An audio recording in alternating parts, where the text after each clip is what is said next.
उससे आगे बढ़ेंगे।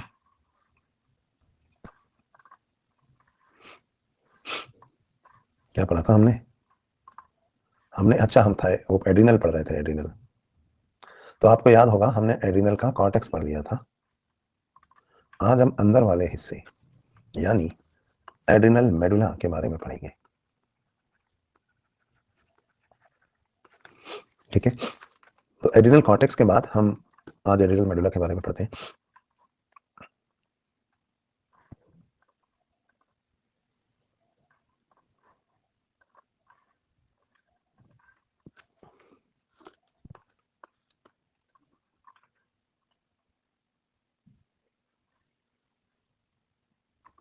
एड्रिनल कॉर्टेक्स के रोल मैंने आपको बता दिया था, और वो इसेंशियल लाइफ सेविंग होता है, ये भी मैंने आपको बताया था।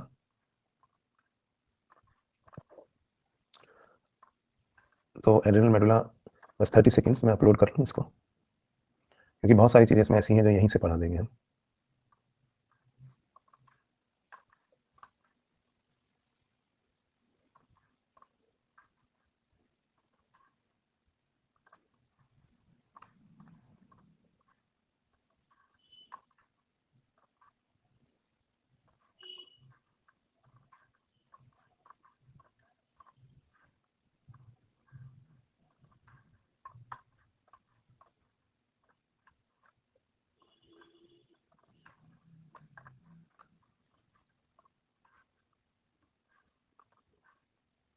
All right, let's start.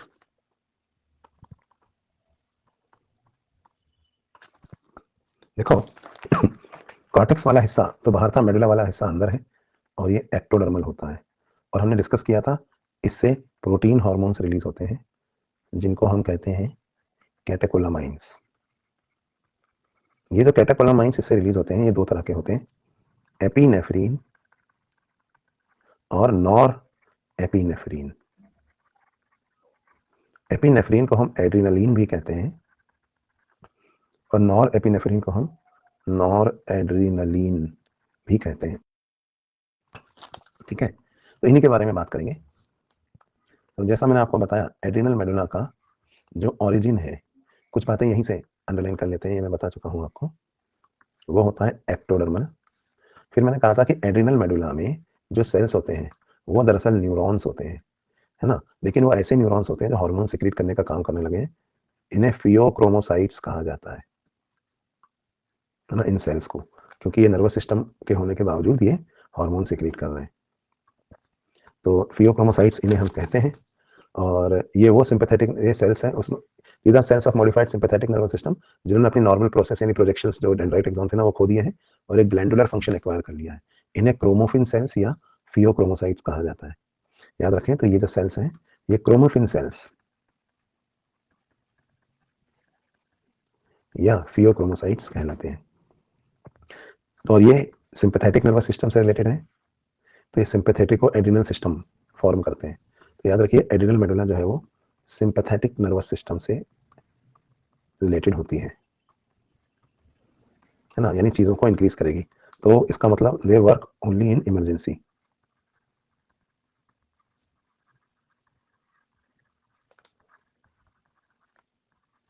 And somewhat normal maintenance, थोड़ी बहुत नॉर्मल मेंटेनेंस में काम आते हैं, लेकिन मेनली इनका जो यूज है वो कहाँ होता है, इमरजेंसी सिचुएशंस में।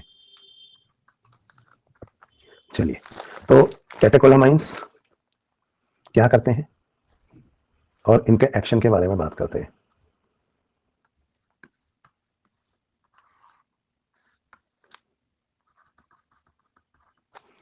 एक्शन ऑफ कैटेकोलामाइंस, पहली चीज मेटाबॉलिज्म पे क्या असर डालते हैं। तो कैटाबॉलिज्म कॉज करते हैं, यानी ब्रेकडाउन। तीन तरह का मेटाबॉलिज्म है ना, शुगर, फैट और प्रोटीन। ब्रेकडाउन ऑफ शुगर कैसे, breakdown of glycogen into glucose. That means blood sugar level को ये क्या करेंगे, इंक्रीज करेंगे, क्योंकि ये इमरजेंसी सिचुएशन है, ब्लड में ग्लूकोज लेवल चाहिए। साथ में ये फैट को भी ब्रेक डाउन करते हैं, और प्रोटीन, अगर फैट भी नहीं मिलेगा तो लास्ट में फिर प्रोटीन के ब्रेकडाउन को भी स्टिमुलेट करते हैं। चाहे कुछ भी करो, लेकिन एनर्जी यील्ड करो, क्योंकि अल्टीमेट ऑब्जेक्टिव क्या है इन तीनों ही ब्रेकडाउन्स का, है ना, टू यील्ड एनर्जी।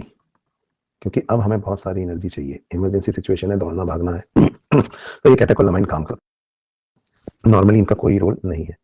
ठीक है, तो ये बातें यहाँ दी हुई हैं। कलेक्टिवली इन्हें कैटेकोलामाइन कहते हैं। Break down of glycogen causing increase glucose in blood, और stimulate the break down of lipid and protein. ठीक है, अब इनके फंक्शंस, तो ये दो तरह के होते हैं, जैसे मैंने कहा आपको, कैटेकोलामाइंस, एड्रेनालिन और नॉर एड्रेनालिन।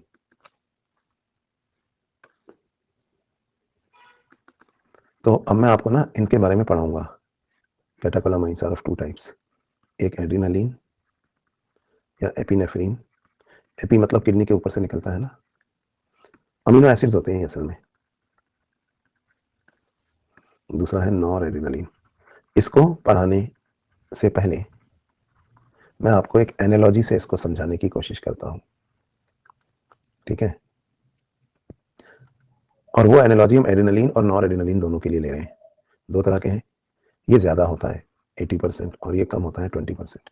तो मेरे पास जगह नहीं है, तो मैं अगले पेज पे दोबारा से लिखूंगा और हम एड्रेनालिन और नॉन एड्रेनालिन को कंपेयर करते हैं। ठीक है, दोनों ही कैटेकोलामाइंस हैं, पर दोनों का एक कंपैरिजन यहाँ पे मैं ड्रॉ कर रहा हूँ। इधर एड्रेनालिन और इधर लिख रहा हूँ नॉर एड्रेनालिन।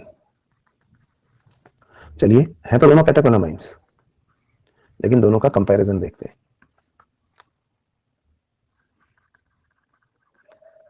कंपैरिजन के लिए मैं एग्जांपल लेता हूं फौज का, हमारी आर्मी का। अब जिनके पेरेंट्स या रिलेटिव्स आर्मी में हैं, या वो कैंट में कभी रहे उनको तुरंत समझ में आएगा, और बाकियों को भी समझ में आएगा ध्यान से सुनिए।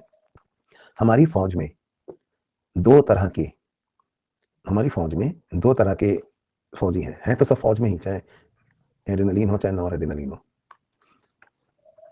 लेकिन फौज क्या सिर्फ लड़ने के लिए होती है? नहीं।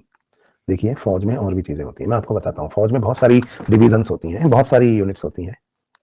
जैसे एक होती है इन्फेंट्री, है ना, क्या सुना है कभी आपने? इन्फेंट्री लड़ती है, और कौन लड़ता है बताओ, लड़ने और कौन जाता है?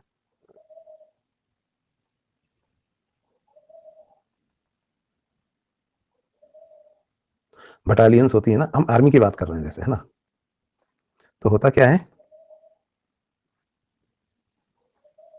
कि अलग अलग तरह की सेनाएं होती हैं इन्फेंट्री, कैवेलरी भी होती है, सही बात है, आर्टिलरी,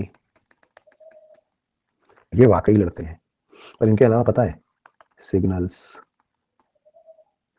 है ना, आर्मी मेडिकल कॉर्प,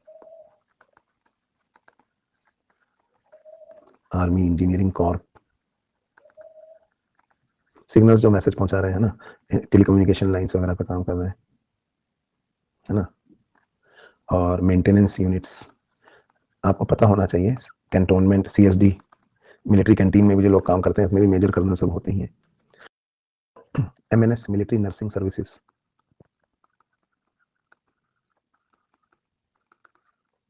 लिखना नहीं है, मैं आपको कुछ बताना चाह रहा हूँ, सुनते जाइए। ये सब है ना, किचन जो हलवाई होता है वो भी एक रैंक पे होता है, कैंटीन सर्विसेज, है ना। जो जो आर्मी में इतना बड़ा जो बगीचा गार्डन जो होते हैं, उनके मेंटेनेंस के लिए माली वाली भी चाहिए होते हैं ना। तो बहुत सारे और काम होते हैं जो बैकएंड पे आर्मी करती है ना। Signals, army medical Corp, army engineering Corp, maintenance, cantonment, finance services भी होती हैं, अकाउंट्स भी होते हैं, अकाउंट्स डिपार्टमेंट भी होता है, ड्राइवर्स भी होते हैं जो मोबिलाइज कर रहे हैं चीज़ों को इधर उधर। जैसे आप में से कई एएफएमसी में जाना चाहते हैं जहाँ डॉक्टर मिलते हैं। कहने का मतलब क्या था, ये सारी जो यूनिट्स है ना, लड़ने जाती हैं क्या? ये लड़ने जाती हैं? नहीं, लेकिन दे आर फॉर मेंटेनेंस, सब चीजें चलाने के लिए, एंड दे वर्क कंटिन्यूअसली, ये हमेशा काम कर रही होती हैं, है ना। मतलब इनका साल ऐसा नहीं है कि सिर्फ चाहे वॉर चल रहा हो या पीस चल रही हो, दोनों सिचुएशंस में ये काम करती हैं। सपोर्ट यूनिट्स है ना, तो ये वॉर और पीस दोनों में काम करती हैं। पर ये हमारी कुल फौज की यानी कुल आर्मी का कितना परसेंट है पता है? सिर्फ 20%।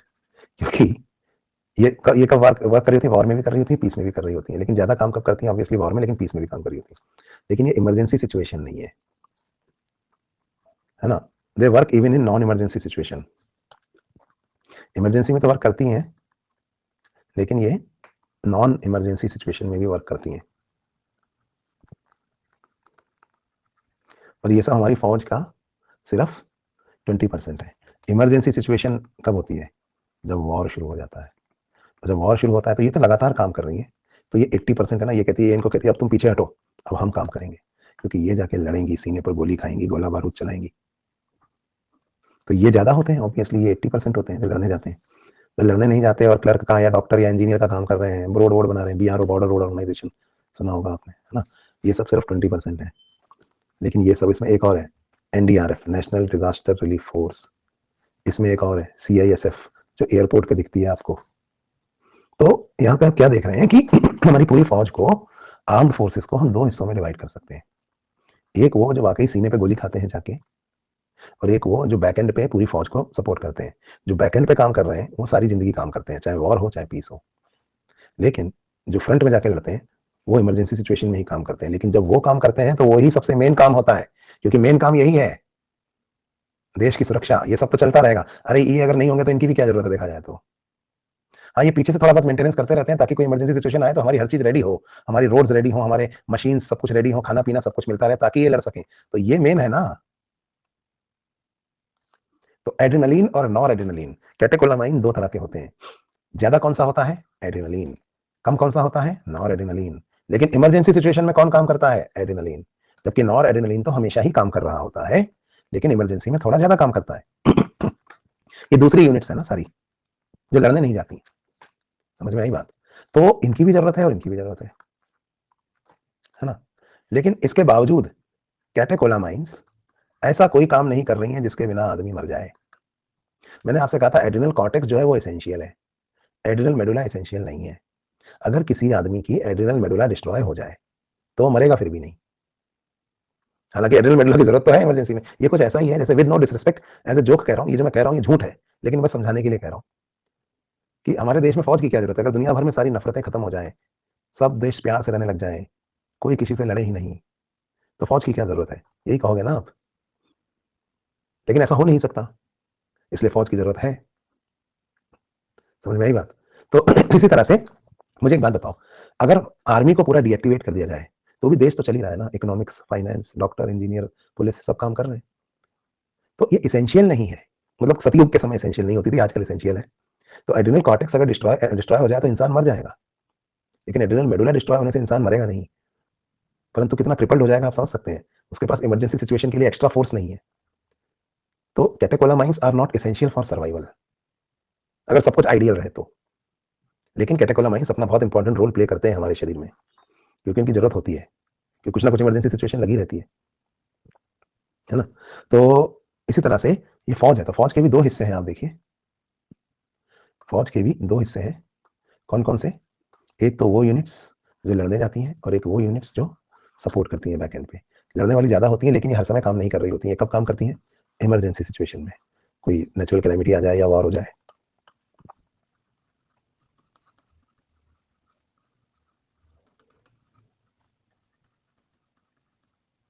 ठीक है, बाकी टाइम ये कुछ नहीं कर रही। लेकिन नॉर एड्रेनलिन जो है वो हर समय काम कर रहा है, नॉर इमरजेंसी सिचुएशन में भी काम कर रहा है। Is that clear? है ना। तो इसी तरह से एपिनेफ्रिन एड्रेनलिन होता है, वो इमरजेंसी सिचुएशन में वर्क करता है ना, और ये हमेशा वर्क करता है। एड्रेनलिन हर चीज को इंक्रीज कर देता है जब इमरजेंसी होती है, और नॉर एड्रेनलिन आपका नॉर्मल मेंटेनेंस करता है। नॉर्मल मेंटेनेंस से मतलब समझे आप, आपका बीपी मेंटेन रखना, वैसोमोटर टोन बनाए रखना, सब चीजें नॉर्मली चलती रहे वो सब देखना। बाकी जब इमरजेंसी आती है तो हार्ट रेट को इंक्रीज करना, बीपी को इंक्रीज करना, ये सारे काम कौन करता है? एड्रेनलिन। तो एड्रेनलिन और नॉर एड्रेनलिन वैसे ही है जैसे हमारी आर्म्ड फोर्सेज में एक होती है वो यूनिट जो इमरजेंसी में काम करती है, और इमरजेंसी में यही टेक ओवर कर लेती है, यही मेन यूनिट होती है ना। ये पीछे रह जाते हैं। लेकिन नॉन इमरजेंसी में ये मेन यूनिट होती है और ये पीछे रह जाते, ये काम नहीं करते, है ना। तो इस तरह से एड्रेनलिन और नॉन एड्रेनलिन काम करते हैं। तो ये तो हमने एक एनालॉजी देखी। अब हम इसको एक्चुअल में देखते हैं। तो भाई एड्रेनलिन जो है, एपिनेफ्रिन जिसको हम कहते हैं, जो कि 80% तक होता है, ये है इमरजेंसी हार्मोन। ठीक है, तो हमने लिख लिया ये सब, ये टोटल हार्मोन का कितना है 80%। दूसरी बात, this hormone prepares the body to face unavoidable emergency situations. क्या क्या है ये इमरजेंसी सिचुएशंस? तो मैं आपको याद दिलाऊंगा, सिंपैथेटिक नर्वस सिस्टम में जो भी इमरजेंसी सिचुएशंस आती हैं, मैंने आपको बताया था ना, शेर और पार्टी, सिंपैथेटिक और पैरासिम्पैथेटिक। तो कौन आ गया है बोलो? शेर आ गया है। अब शेर आ गया है तो क्या क्या चीजें होंगी? लड़ाई हो रही है तो आपको गुस्सा आएगा, वॉर की सिचुएशन, आपका दिल जोर जोर से धड़केगा, तलवारें चलेंगी तो खून बहेगा, खून बहेगा तो क्लॉटिंग भी जल्दी होनी चाहिए, है ना? तो हर चीज, ब्रीदिंग रेट भी ज्यादा होनी चाहिए क्योंकि ऑक्सीजन ज्यादा चाहिए। आंखें फाड़ फाड़ के देखोगे आप तो देखिए क्या क्या चीजें करता है एड्रेनलिन। इमरजेंसी सिचुएशन में काम करता है, नॉर्मली नहीं। अलर्टनेस बढ़ा देता है, प्यूपिल डायलेट हो जाता है, रोंगटे खड़े हो जाते हैं, इरेक्टर पाइलाई मसल का कॉन्ट्रैक्शन मतलब रोंगटे खड़े होना, गूज बम्स, है ना? पसीने छूटने लगते हैं क्योंकि स्वेटिंग बढ़ रही है, हार्ट रेट बढ़ जाती है, हार्ट की स्ट्रेंथ भी बढ़ जाती है कॉन्ट्रैक्ट करने की, जोर जोर से कॉन्ट्रैक्ट करता है तो सर्कुलेशन जो है वो कैसा हो जाता है, फास्ट हो जाता है ना? ब्लड सर्कुलेशन फास्ट हो जाता है। ट्रैकिया और ब्रोंकाई की मसल रिलैक्स होती हैं जिसकी वजह से ज्यादा एयर अंदर जा सके, तो ब्रीदिंग रेट इज इंक्रीज्ड। इसलिए हम एड्रेनलिन को अस्थमा के क्योर के रूप में भी इस्तेमाल करते हैं क्योंकि अस्थमा में आपके ब्रोंकाई कॉन्ट्रैक्ट हो गए होते हैं। ठीक है, तो एड्रेनलिन उनको रिलैक्स करता है। इसके अलावा ब्लड फ्लो को इंक्रीज करता है एड्रेनलिन। ठीक है, खासतौर पर मसल्स वगैरह की ब्लड ब्लड फ्लो को, क्योंकि मसल्स को ज्यादा ऑक्सीजन चाहिए। इसके अलावा और एड्रेनलिन क्या करता है, देखिए, स्किन की ब्लड वेसल्स को कॉन्ट्रैक्ट करता है। आप कहेंगे यहाँ उल्टा क्यों किया?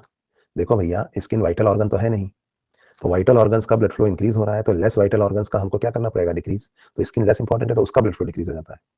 इसके अलावा भाई ये ग्लाइकोजन को ब्रेक करता है, क्यों? ताकि ब्लड में ग्लूकोज ज्यादा आ सके, क्योंकि अब सेल्स को ग्लूकोज चाहिए होगा ना, साथ में लिपिड और प्रोटीन को भी तोड़ेगा। इसके अलावा ये स्प्लीन में कॉन्ट्रैक्शन कराता है। आपको तो पता है स्प्लीन हमारा ब्लड बैंक है। अब हम लड़ने वाले हैं, वॉर शुरू हो रहा है, तलवारें चलेंगी, खून बहेगा, तो खून की कमी ना पड़ जाए इसलिए स्प्लीन भी अब कॉन्ट्रैक्ट करता है और स्प्लीन का ब्लड निकल के भी जनरल बॉडी सर्कुलेशन में आ जाता है ताकि हमारा ब्लड फ्लो और स्ट्रांग हो जाए, है ना? इसके अलावा ये लार टपकाने को रोकता है। आपको लार टपकाने का टाइम नहीं है तो सलाइवा को रोकेगा। अब कोई पेरिस्टाल्सिस का टाइम नहीं है ना, क्योंकि अब जंग शुरू हो गई है, लड़ाई शुरू हो गई है, और कोई खाने बैठे, कोई पोटी जाने बैठे, ऐसे थोड़ी होगा, अब वॉर शुरू हो गया है। तो ना तो आप लार टपकाएंगे और ना ही आप पेरिस्टाल्सिस इंक्रीज करेंगे, अब आपको लड़ना, शेर सामने खड़ा है। अब इसकी वजह से पता है क्या होता है, क्लॉटिंग पीरियड भी रिड्यूस हो जाता है ब्लड का, क्योंकि अब तो शेर पीटेगा तो खून बहेगा, ये लड़ाई हो रही है तो खून बहेगा, तो फिर क्लॉटिंग फास्ट होनी चाहिए ना, तो क्लॉटिंग पीरियड भी जो है वो रिड्यूस हो जाता है।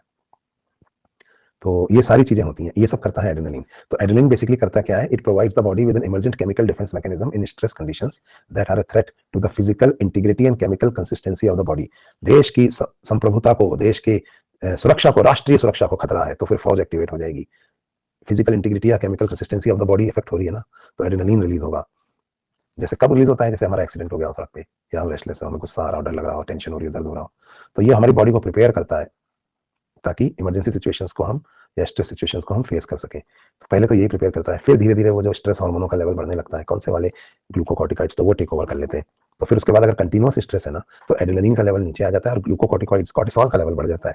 फिर से सुनना, जब एकदम से कोई इमरजेंसी आती है तो शुरू में तो एड्रेनलिन ही जान बचाता है, फिर उसके बाद इमरजेंसी सिचुएशन आई, मान लो आपको हार्ट पंपिंग ठीक से नहीं हो रही है हार्ट की, तो एड्रेनलिन दिया। बाद में क्या होता है, एड्रेनलिन का लेवल नीचे आने लगता है क्योंकि ये प्रोटीन हार्मोन है, क्विक एक्टिंग, जल्दी एक्ट करता है लेकिन जल्दी अपना इफेक्ट खो देता है। लेकिन वो जो कॉर्टिसोल है वो स्टेरॉइड हार्मोन है, तो वो स्लोली स्लोली पिकअप करता है, फिर एड्रेनलिन से वो टेक ओवर कर लेता है, फिर वो हमारा ब्लड प्रेशर और हार्ट को सब मेंटेन रखता है। ठीक है, तो इमरजेंसी सिचुएशन में इस तरह से काम होता है। तो ये तो यहाँ पे बात हुई एड्रेनलिन की। तो हमने भाई एड्रेनलिन पढ़ लिया है, यानी हमने कौन सा वाला पढ़ लिया, ये वाला, जो इन्फेंट्री कैवलरी। अब हम बात करते हैं मेंटेनेंस वालों की, यानी कि नॉर एड्रेनलिन। तो अगर हम बात करें नॉर एड्रेनलिन की, यानी नॉर एपिनेफ्रिन की, तो जैसा कि मैंने बताया ये कम होता है, ओनली 20%, है ना? लेकिन ये हमारा ब्लड प्रेशर मेंटेन रखने में मदद करता है। ब्लड प्रेशर एड्रेनलिन भी बढ़ाता है पर ये इंक्रीज नहीं, मेंटेनेंस ऑफ ब्लड प्रेशर लिखना चाहिए यहाँ पे। तो मेंटेन, फॉल होने से रोकता है, maintenance of vasomotor tone, blood vessels में हल्का हल्का कॉन्ट्रेक्शन हुआ रहता है ना, जिसको हम वेसोमोटर टोन कहते हैं, वो बनाए रखता है। बस इसका एक ही एक्सेप्शन है, बताओ क्या? जहां पे एड्रेनलिन नहीं, नॉर एड्रेनलिन काम करता है, नॉर एड्रेनलिन नहीं, वो है कोरोनरी आर्टरी। ये मैंने क्यों लिखा है पता है? क्योंकि इमरजेंसी सिचुएशन में बीपी में, नॉर्मली भी बीपी को मेंटेन रखने के लिए अगर आप ब्लड वेसल्स को कॉन्ट्रैक्ट करेंगे तो अच्छी बात है, लेकिन कोरोनरी आर्टरी को कॉन्ट्रैक्ट करना अच्छी बात नहीं है, क्योंकि हार्ट दूसरे ऑर्गन्स को ब्लड पंप करता है, तो हार्ट की सप्लाई कम नहीं होनी चाहिए। तो ये नॉरएड्रेनालिन जो है ना, ये कोरोनरी आर्टरी पे काम नहीं करता, बाकी सब जगह काम करता है। ये याद रहे तो अच्छा, नहीं रहे तो कोई बात नहीं। नीट में मुश्किल आया, पर एपिनेफ्रिन और नॉरएपिनेफ्रिन के फंक्शंस मैंने आपको बता दिए हैं, और ये तो मैं आपको पढ़ा चुका हूँ कि कौन सा, ये तो मैं पढ़ा चुका हूँ आपको एरेनल कॉर्टेक्स में कौन किसको, ये सब पढ़ा दिया है मैंने। अब ये देख लेते हैं, एड्रिनल कॉर्टेक्स और एड्रिनल मेडुला का एक कंपैरिजन यहाँ पे ड्रॉ किया गया है। देखिए क्या फर्क है एड्रिनल कॉर्टेक्स और एड्रिनल मेडुला में। तो आप देख सकते हैं एड्रिनल कॉर्टेक्स जो है ये आउटर पार्ट है, ऑब्वियसली एड्रिनल मेडुला जो है वो इनर पार्ट है ना। कोई पूछेगा नहीं, पर ये ब्राइट येलो होता है और ये थोड़ा सा रेडिश ब्राउन होता है। तीसरी बात, ये करीब 75% बनाता है, ये 25% बनाता है। कॉर्टेक्स के बाहर फाइब्रस कैप्सूल होता है, मेडुला के बाहर कॉर्टेक्स होता है, कैप्सूल नहीं होता, कॉर्टेक्स होता है। ये मेसोडर्मल इन ऑरिजिन है, ये एक्टोडर्मल। ये सारे पॉइंट्स मैं आपको पहले बता चुका हूँ। कॉर्टेक्स में 3 रीजन्स होते हैं। कौन कौन से 3 रीजन्स होते हैं? जोना ग्लोमेरुलोसा, जोना फेसिकुलेटा और जोना रेटिकुलरिस। जबकि मेडुला में रीजन्स नहीं होते, इसमें क्रोमोफिल सेल्स होते हैं और ये सिर्फ एक एक्सटेंशन है सिंपैथेटिक नर्वस सिस्टम का। ठीक है, तो ये कंपैरिजन वो आगे बढ़ते हैं। यहाँ पे देखिए, इधर भी देख लेते हैं एड्रिनल कॉर्टेक्स और एड्रिनल मेडुला। अगला इंपॉर्टेंट पॉइंट देखिए क्या है। कॉर्टेक्स अगर डिस्ट्रॉय हो जाएगा तो हम मर जाएंगे, बताया ना मैंने, एसेंशियल फॉर लाइफ। लेकिन मेडुला इतना एसेंशियल नहीं है लाइफ के लिए। कॉर्टेक्स क्या करता है, किससे स्टिमुलेटेड होता है? It is stimulated by ACTH, याद कीजिए। जबकि medulla is stimulated by sympathetic nerve fibres, क्योंकि ये सिंपैथेटिक नर्वस सिस्टम से स्टिमुलेट हो रहा है। इससे 3 ग्रुप ऑफ हार्मोन रिलीज होते हैं, इससे 2 सिमिलर हार्मोन रिलीज होते हैं। इससे कौन कौन से होते हैं? Mineralocorticoid, glucocorticoid, gonadocorticoid. इससे नॉरएड्रेनालिन और एड्रेनालिन। एड्रिनल कॉर्टेक्स का सिंपैथेटिक नर्वस सिस्टम से कोई डायरेक्ट लेना देना नहीं है, लेकिन adrenal medulla sympathetic nervous system से ही इंटीग्रेट होकर काम करता है। एड्रिनल कॉर्टेक्स की कमी से बीमारियां हो सकती हैं, इसमें डेफिशिएंसी है एक्सेस से, लेकिन एड्रिनल मेडुला से कोई बीमारी नहीं होती। ठीक है, एड्रिनल कॉर्टेक्स क्या है? जो हमारे मेंटेन कर रहा है चीजें, जैसे हमारे पॉलिटिशियन, हमारी जुडिशरी, वकील, doctor, police, engineer, doctor, police, engineer, वकील और सरकार और नेता, ये सब कॉर्टेक्स है। लेकिन फौज कौन है? फौज मेडुला है। तो भ्रष्टाचार जैसी बीमारियां डेफिशिएंसी या एक्सेस से डॉक्टर, वकील, नेता, पुलिस, इन लोगों में हो सकती हैं, लेकिन फौज में कोई भ्रष्टाचार नहीं हो सकता।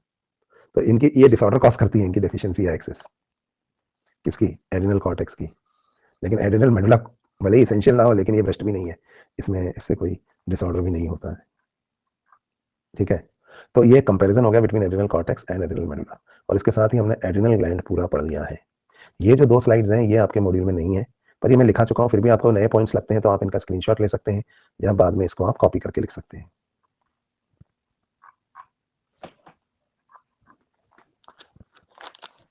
ठीक है, चलिए, तो एड्रिनल खत्म हो गया, पूरा हो गया एड्रिनल। अब हम पढ़ेंगे अगला ग्लैंड, थाइमस। थाइमस वैसे तो एनसीईआरटी में मैंने पढ़ा दिया था, पर हम यहाँ पे थोड़ा सा पढ़ते हैं थाइमस को।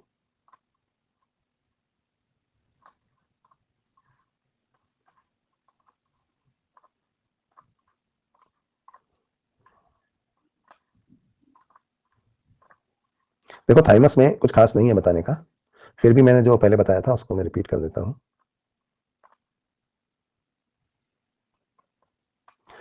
आपको पता है थाइमस कहाँ होता है और कैसा होता है? ये बातें हम पहले भी पढ़ चुके हैं, फिर से देख लीजिए। एंडोडर्मल इन ऑरिजिन होता है, पहली बात। बाइलोब्ड ग्लैंड होता है, ग्लैंड होता है स्टर्नम के पीछे और आउटा के आगे, है ना।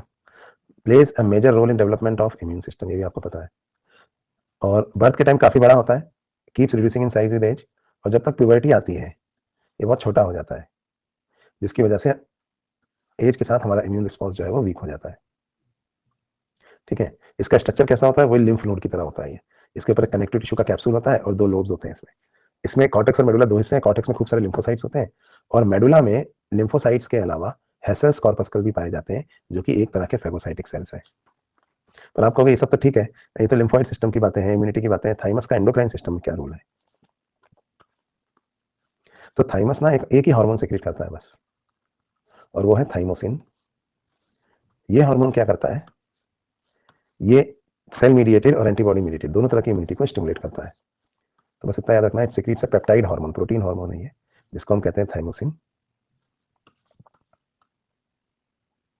ठीक है, और बर्थ के बाद क्या होता है? टी सेल जो होते हैं वो थाइमस में ही मैच्योर होते हैं, और फिर ये इसके बाद ये सेल जो होते हैं वहां से, ये आपको पढ़ा चुका हूं मैं, इम्यूनिटी में पढ़ाऊंगा, सॉरी अभी नहीं पढ़ाया।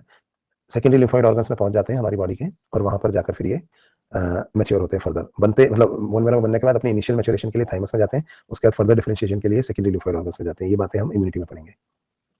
इधर थाइमोसिन हार्मोन करता क्या है? थाइमोसिन हार्मोन इन्हीं लिम्फोसाइट्स को मैच्योर करता है, और इसके अलावा thymosin hormone antibody mediated immunity को भी इंप्रूव करता है, यानी कि हमारे जो बी सेल हैं उनको भी, अचीवर वालों को नहीं पढ़ाया अभी मैंने डिजीज, एंथीज वाले पढ़ चुके हैं, तो इसलिए कुछ बच्चे लिख रहे हैं पढ़ चुके हैं, तो आप घबराओ मत, पढ़ाएंगे अभी।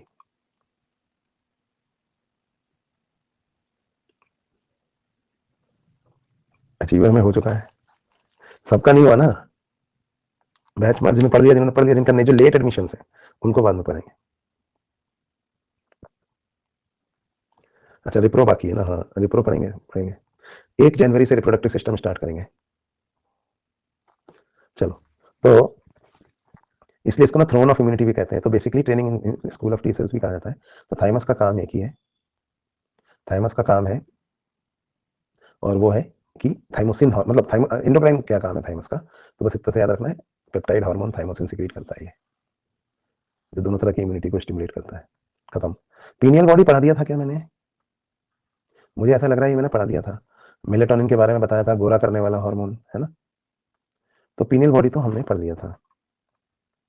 तो आगे बढ़ते हैं, अब हम जो अगला हार्मोन पढ़ेंगे काफी इंपॉर्टेंट है, अगला एंडोक्राइन ग्लैंड जो हम पढ़ेंगे वो काफी इंपॉर्टेंट है, उसको हम कहते हैं पेनक्रियाज। पेनक्रियाज के बारे में कुछ बातें हमने डाइजेस्टिव सिस्टम जब पढ़ रहे थे तब भी पढ़ी थी, और वहां पे हमने देखा था कि 99% जो पेनक्रियाज होता है वो तो एक्सोक्राइन होता है, 1% ही उसमें एंडोक्राइन होता है। पर अब हम उस 1% के बारे में यहाँ पर पढ़ेंगे, क्योंकि पेनक्रियाज का एंडोक्राइन सिस्टम में भी बहुत इंपॉर्टेंट रोल होता है।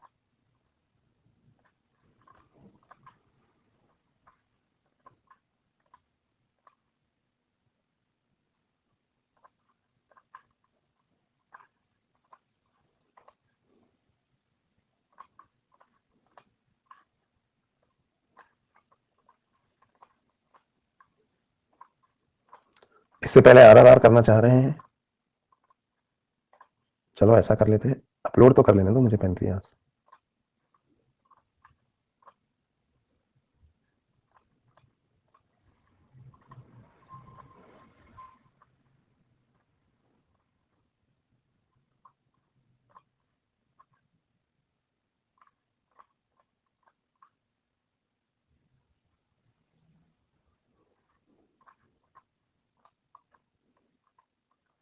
चलो हमने एड्रिनल पढ़ा है ना, तो एड्रिनल का आरआरआर कर लेते हैं सिर्फ।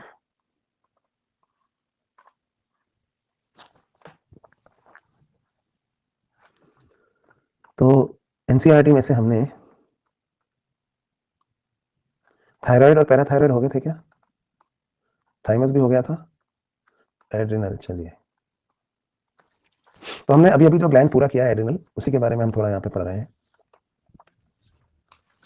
तो हमारी बॉडी में एक जोड़ा एड्रिनल ग्लैंड्स होते हैं, जो कहाँ पे होते हैं, किडनी के ऊपर, anterior part of the kidney, जैसा कि आप इस फोटोग्राफ में यहाँ देख सकते हैं। इसमें दो तरह की टिश्यूज होती हैं, कौन कौन सी, एड्रिनल मेडुला और कॉर्टेक्स। तो जो कॉर्टेक्स के जो हार्मोन होते हैं, एड्रिनल कॉर्टेक्स के, उनके अंडर प्रोडक्शन से कार्बोहाइड्रेट मेटाबॉलिज्म इफेक्ट हो जाता है, ब्लड में ग्लूकोज लेवल गिर जाता है, जिसकी वजह से वीकनेस और फैटीग यानी थकान आ जाती है। इसे कहते हैं एडिसन्स डिजीज। क्या किया इन्होंने, कुछ पढ़ाया तो है नहीं, सीधा एडिसन समझा दिया, ऐसा लगता है पीछे का पैराग्राफ आगे आ गया। अरे कॉर्टेक्स के बारे में कुछ बता दो यार, कौन से हार्मोन सिक्रीट करता है, क्या करता है, सीधा ही एडिसन। अजीब लोग हैं, अरे पढ़ा तो देते हैं कि एड्रिनल कॉर्टेक्स से कौन सा हार्मोन सिक्रीट होता है, किससे क्या होता है। चलो आगे बढ़ते हैं, अभी मेडुला पर आ गए सीधे, खत्म, कॉर्टेक्स शुरू होने से पहले ही खत्म, बाद में जोड़ेंगे। एड्रिनल मेडुला के बारे में अगर हम बात करें, तो इससे दो तरह के हार्मोन निकलते हैं, कौन कौन से, एड्रिनलिन और नॉर एड्रिनलिन। एड्रिनलिन को एपिनेफ्रिन कहते हैं, नॉर एड्रिनलिन को नॉर एपिनेफ्रिन कहते हैं। ठीक है, इन्हें कॉमनली क्या कहा जाता है, इनको कैटेकोलामाइंस। ठीक, अगली बात, एड्रिनलिन और नॉर एड्रिनलिन रैपिडली कब सिक्रीट होते हैं, इन रिस्पॉन्स टू स्ट्रेस या any kind of emergency situations, इसलिए इनको कहा जाता है emergency hormone, hormone of fight flight या फ्राइट।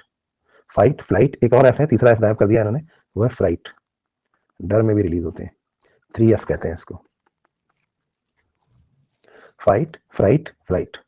करते क्या है ये हार्मोन, जैसा कि हमने डिस्कस किया था, अलर्टनेस बढ़ाते हैं, पीपल डायलेट करते हैं, पाइलो इरेक्शन, भी रोंगटे खड़े होना, पसीना आना, ये सब करते हैं, और ये हार्ट बीट को इंक्रीज करते हैं, स्ट्रेंथ ऑफ हार्ट के कॉन्ट्रेक्शन को, ब्रीदिंग की रेट को भी इंक्रीज करते हैं, और ब्रेक डाउन करवाते हैं ग्लाइकोजन का, ताकि ब्लड में ग्लूकोज लेवल बढ़े।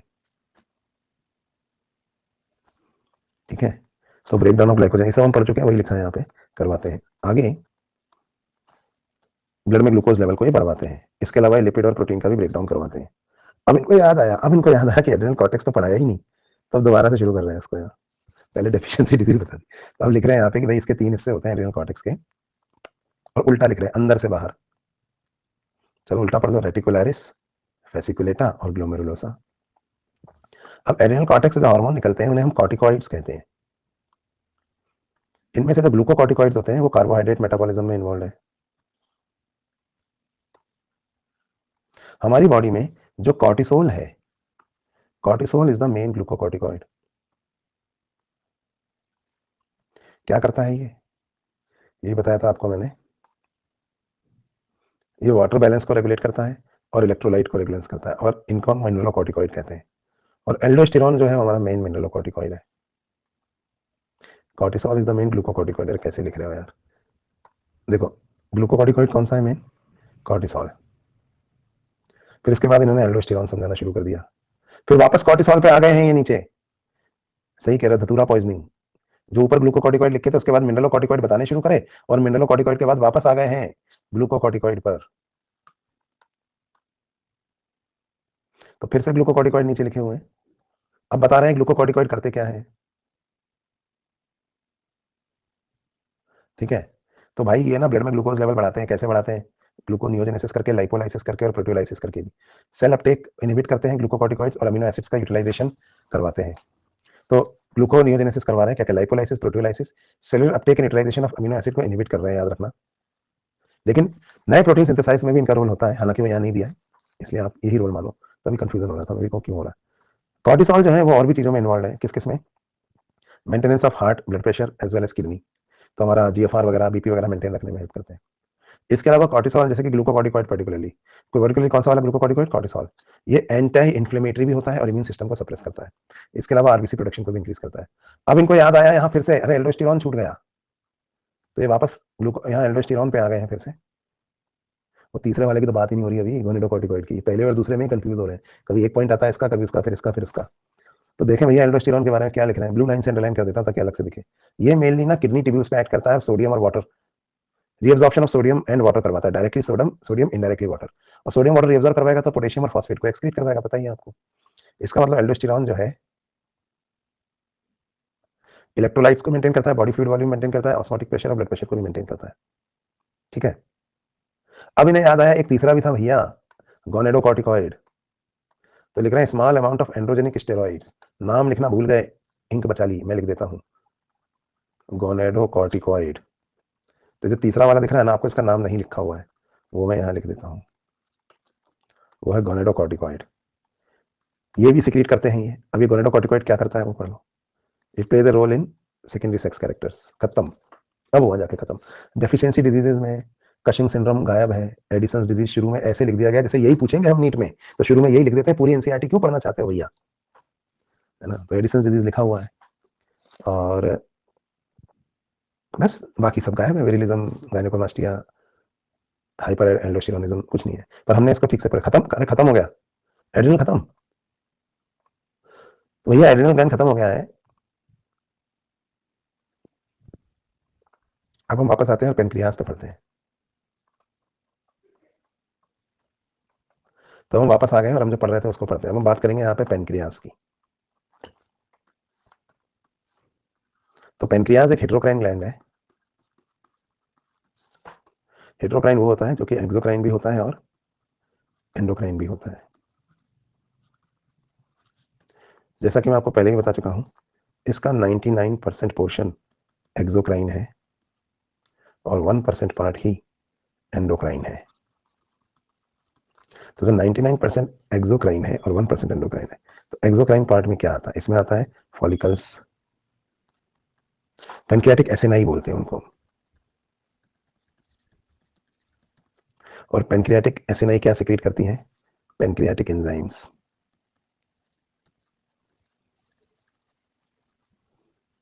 which are released in duodenum.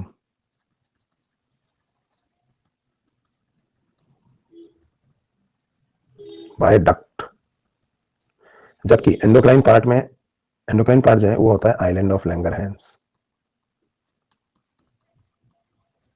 Pancreatic acini जैसे एक जलकुंभियों का तालाब है, याद है आपको, मैंने आपको डाइजेस्टिव सिस्टम में बताया था। तो आइलैंड ऑफ लैंगरहैंस, उसमें छोटे 1 2 4 बोट हैं जो तैर रही हैं। तो ऐसा एक डायग्राम मैंने आपको दिखाया था। सपोज देखो, देखते हैं डाइजेस्टिव में होगा अपने पास।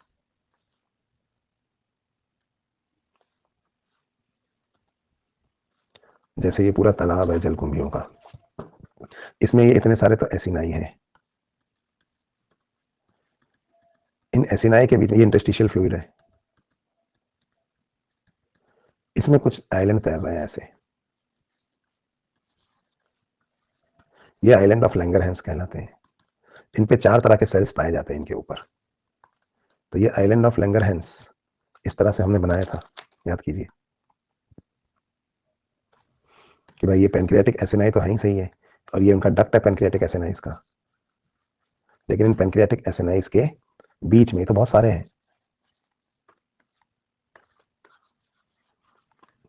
इनके बीच में एक आइलैंड है ये,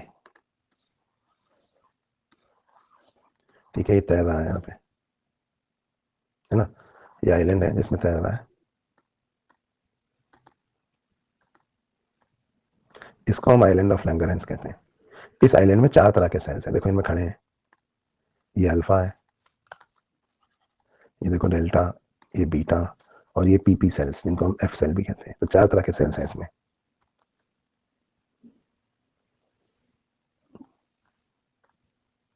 ठीक है,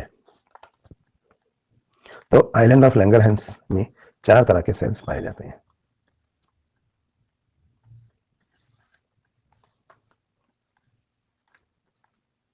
एक तो होते हैं पीपी सेल्स, दूसरे होते हैं अल्फा सेल, तीसरे होते हैं बीटा सेल, और चौथे होते हैं डेल्टा सेल।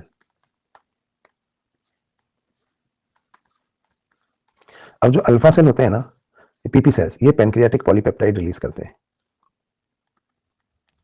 इस पेनक्रियाटिक पॉलीपेप्टाइड का क्या काम होता है? इसका एक ही काम होता है, इसका रेगुलेशन, कि कितने एंजाइम सिक्रीट करने हैं। जबकि जो अल्फा सेल होते हैं, ये रिलीज करते हैं ग्लूकागॉन। ये प्रोटीन हार्मोन है सारे के सारे।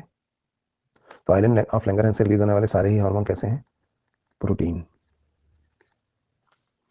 और जो बीटा सेल होते हैं वो रिलीज करते हैं इंसुलिन। इंसुलिन और ग्लूकागॉन दोनों एंटागोनिस्टिकली काम करते हैं।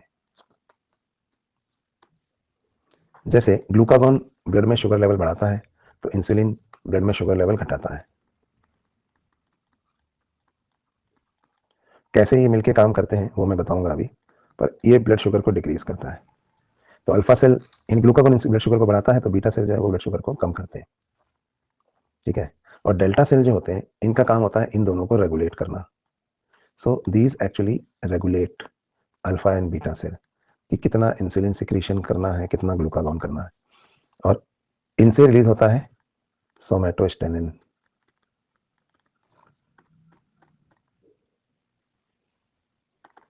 ठीक है, तो सोमैटोस्टेनिन का काम है रेगुलेशन। तो किस तरह से ये सब हार्मोन मिलकर काम करते हैं, इसको हम जब इंसुलिन और ग्लूकागॉन के बारे में पढ़ेंगे और इनका मैकेनिज्म पढ़ेंगे तो आपको समझ में आएगा। तो चलो पढ़ते हैं।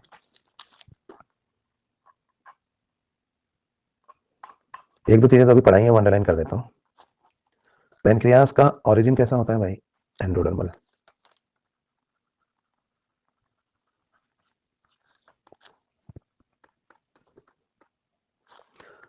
कहाँ होता है आपको पता ही है, डुडेनम, ये सब हम पढ़ चुके हैं। तो डुडेनम के सी में पेनक्रियास का हेड ऐसे घुसा हुआ होता है। 99% पार्ट एक्सोक्राइन है, 1% पार्ट एंडोक्राइन है, आइलैंड ऑफ लैंगरहैंस। इसमें आइलैंड ऑफ लैंगरहैंस में टोटल कितने सेल होते हैं? याद रखना, 1 से 2 million cells. So island of Langerhans has 1 से 2 मिलियन सेल्स।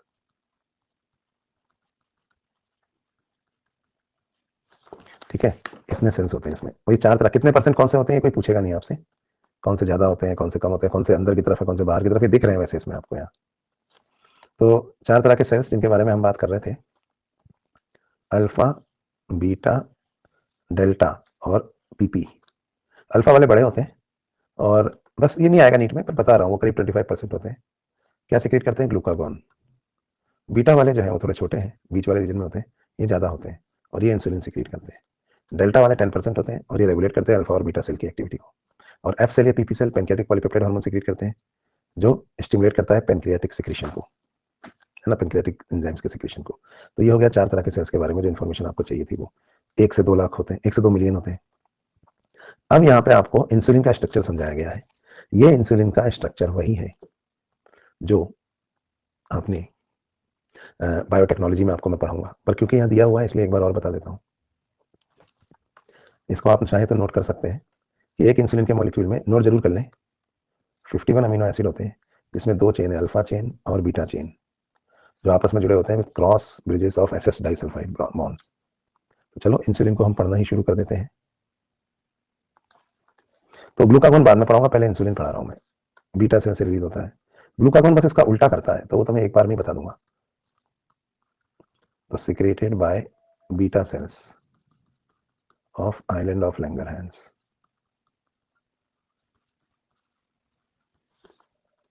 ठीक है, प्रोटीन हार्मोन है, made of 51 amino acids,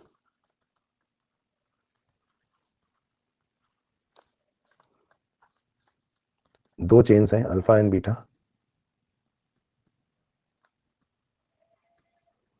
literally जो वहां लिखा हुआ है उसी को दोबारा लिख रहा हूं मैं, तो अगर आप अंडरलाइन कर लिया है तो नहीं भी लिखेंगे तो चलेगा। Join together by SS disulphide bond, alpha chain and beta chain. जो अल्फा चेन होती है उसके अंदर 21 अमीनो एसिड्स हैं, बीटा चेन में 30 अमीनो एसिड्स हैं। इसके अलावा ये रिलीज जब होता है तो प्रो इंसुलिन के फॉर्म में रिलीज होता है, इससे एक तीसरा चेन भी जुड़ा हुआ होता है, सी पेप्टाइड चेन, जो मैं आपको बायोटेक में दिखाता हूँ। तो वो अलग हो जाती है बाद में।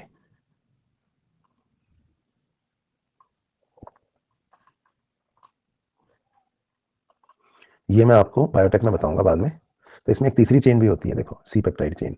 इसके अंदर तो 33 अमीनो एसिड्स है, लेकिन ये जो सी पेप्टाइड चेन है ना, ये अलग हो जाती है, तो अल्फा, ये इतना मॉलिक्यूल रह जाता है बस, अल्फा चेन से जुड़ी हुई होती है, तो इतना सा जो ये रह जाता है ना, यही इंसुलिन है बस। तो इसको कहते हैं मैचुरेशन ऑफ इंसुलिन। देखो ये अलग हो गया, छोटी वाली अल्फा चेन से जुड़ा हुआ रहता है।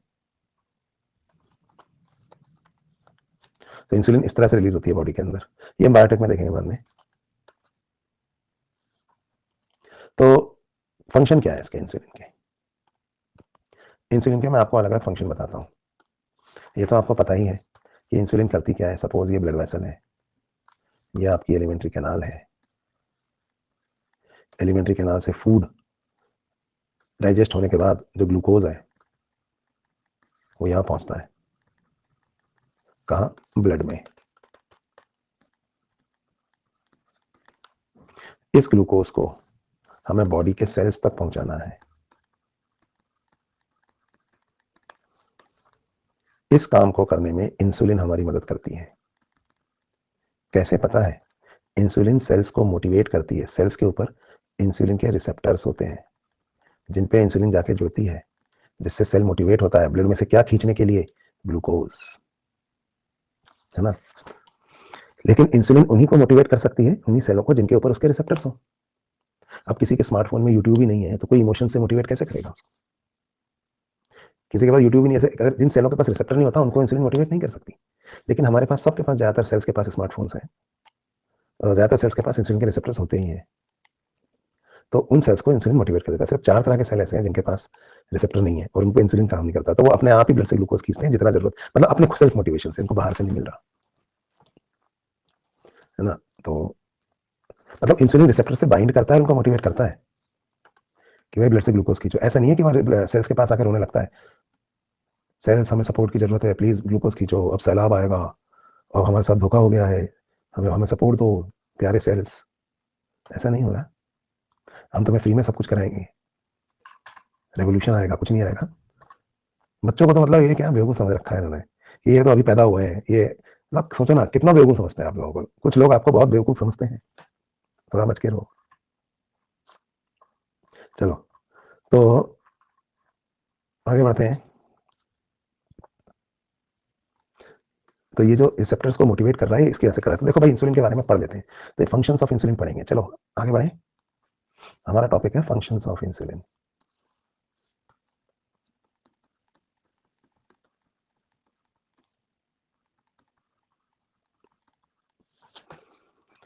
तो अगर हम इंसुलिन के फंक्शंस के बारे में बात करते हैं,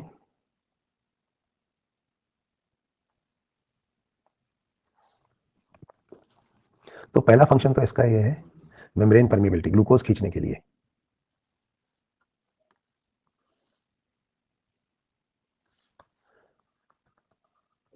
stimulates the cells to pick up glucose, है ना, या टू हम कह सकते हैं कंजम्पशन ऑफ ग्लूकोज को इंक्रीज करेगी। कहां से ग्लूकोज खींचना है बोलो? ब्लड से। तो सपोज यहां पे देखो, ये एक नदी है, ये इस नदी में ब्लड के फ्लो का डायरेक्शन है, और ये इसमें ब्लड है, ठीक है। अब जो कुछ भी हम एलिमेंट्री कैनाल से खाते हैं वही तो आता है एब्जॉर्ब होके यहां। तो हम बात कर रहे हैं यहाँ ग्लूकोज के मॉलिक्यूल की। तो ये देखिए, ये सब ग्लूकोज के मॉलिक्यूल हैं।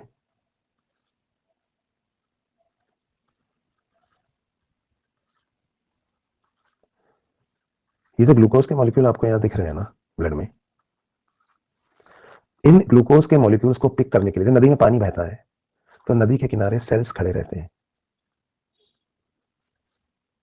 ये जो सेल्स है ना, ये ब्लड से ग्लूकोज पिक करते हैं। तो यहां पे देखिए, ये तो all other type of cells हैं, और ये 4 तरह के सेल्स हैं, जैसे ब्रेन सेल, रेटाइनल सेल, दिया हुआ है, आप सुनते जाओ। जेनाइटल सेल्स, जेनाइटल एपिथेलियम के सेल्स, और ये आरबीसी। तो ये तो 4 तरह के सेल्स हैं, ये बाकी सब टाइप ऑफ सेल्स हैं। तो बाकी सब टाइप ऑफ सेल्स के ऊपर तो इंसुलिन के रिसेप्टर्स पाए जाते हैं। तो all other type of cells जो होते हैं ना,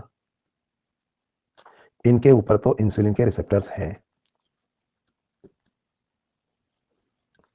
और इनसे इंसुलिन का मॉलिक्यूल आके जुड़ सकता है। तो ये इनको मोटिवेट करता है कि ब्लड में से जो ग्लूकोज आ रहा है उसे खींचो। तो ये तो इंसुलिन की मदद से करते हैं। इन 4 तरह के सेलों पे इंसुलिन के रिसेप्टर एब्सेंट होते हैं, तो ये अपना ग्लूकोज ब्लड में से खुद खींचते हैं, ठीक है। इनके ऊपर इंसुलिन के रिसेप्टर नहीं होते। अब इससे एक प्रॉब्लम हो जाती है। प्रॉब्लम क्या हो जाती है पता है? सपोज ब्लड में ग्लूकोज कम आ रहा है। अब आप कहेंगे कि सर ब्लड में ग्लूकोज कम क्यों आ रहा है? भाई ब्लड में ग्लूकोज कम सपोज इसलिए आ रहा है कि हम खाना ही नहीं खा रहे, तो ब्लड में ग्लूकोज कम आ रहा है। अब क्या होगा पता है? अगर ब्लड में ग्लूकोज कम आ रहा है ना, तो जैसे अभी 1 2 3 4 5 6 7 7 मॉलिक्यूल दिख रहे हैं ना आपको ग्लूकोज के, तो 7 मॉलिक्यूल नहीं आ रहे, बस 3 ही मॉलिक्यूल आ रहे हैं ग्लूकोज के। तो एक दिक्कत हो जाएगी। जो इंसुलिन से मोटिवेट हो रहे हैं वो पहले ही ग्लूकोज खींच लेंगे सेल्स में, लेकिन जो एक्चुअली क्या होता था, जो इंसुलिन से मोटिवेट होते हैं वो पहले भी ज्यादा ग्लूकोज खींचते थे, जितना वो छोड़ देते थे वही मिलता था इन सेल्स को, क्योंकि इनके पास इंसुलिन से मोटिवेशन था तो ये ज्यादा खींच लिया करते थे। अब अगर ब्लड में ग्लूकोज ही कम आ रहा है, तो जिनके पास इंसुलिन है वो तो खींच लेगा ग्लूकोज, लेकिन इन बेचारों को ग्लूकोज नहीं मिलेगा, क्योंकि ब्लड में ग्लूकोज कम है। तो इससे पहले कौन इफेक्ट होगा ग्लूकोज की कमी से? वो सेल्स जिनके पास इंसुलिन नाम का मोटिवेटर नहीं है ना, तो वो पहले इफेक्ट होगा। अब ऐसे में क्या होगा कि जब हमको खाना नहीं खाते ना, हम जब हमें भूख, हाइपोग्लाइसीमिया होने लगता है हमारे अंदर, तो हमारा ब्रेन इरिटेट होता है सबसे पहले, और पता है हमारे को दिखाई देने में प्रॉब्लम आती है रेटिना के से, और आरबीसी से आरबीसी फंक्शन भी इफेक्ट होता है। और अगर बहुत समय तक कोई हाइपोग्लाइसीमिया में ज्यादा रहते हैं तो उसकी वजह से इनफर्टिलिटी भी आ सकती है, जेनेटल एपिथेलियल सेल्स पे भी बुरा असर पड़ता है, ठीक है। तो चक्कर आ रहा है, इरिटेशन हो रहा है, दिखाई नहीं दे रहा ढंग से, इनफर्टिलिटी और ऑक्सीजन की डेफिशिएंसी भी हो सकती है। तो ये चीजें होती हैं अगर ब्लड में ग्लूकोज कम आए तो इंसुलिन का फंक्शन समझ में आया? Stimulates the cells to absorb glucose from blood. तो ये ब्लड से ग्लूकोज खिंचवाती है। तो ये तो फंक्शंस ऑफ इंसुलिन में पहला फंक्शन था, ऑन मेम्ब्रेन परमिबिलिटी, कि except for brain cell, RBC, retina and genital epithelium, insulin जो है वो कंजम्पशन ऑफ ग्लूकोज इंक्रीज करती है सभी सोमैटिक सेल्स में। ठीक है, अगली चीज हम यहाँ पे देखते हैं मेटाबॉलिज्म पे ये क्या असर डालती है। मेटाबॉलिज्म चार चीजों का हम लेते हैं मेनली, हम कार्बोहाइड्रेट, फैट, प्रोटीन तो है ही सही, न्यूक्लिक एसिड के मेटाबॉलिज्म की भी बात कर लेंगे।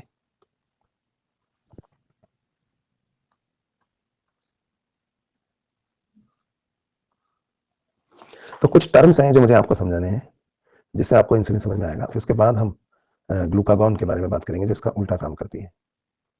लेकिन आज जो ये मेरी क्लास है ना, ये मैंने 1.5 आवर की रखी है।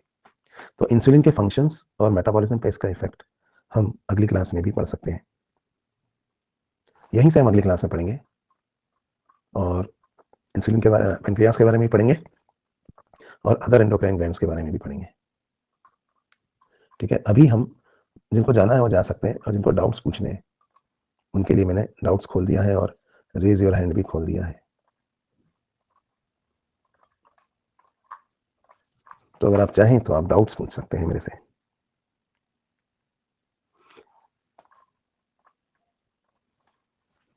और अगली क्लास में हम इससे आगे पढ़ेंगे।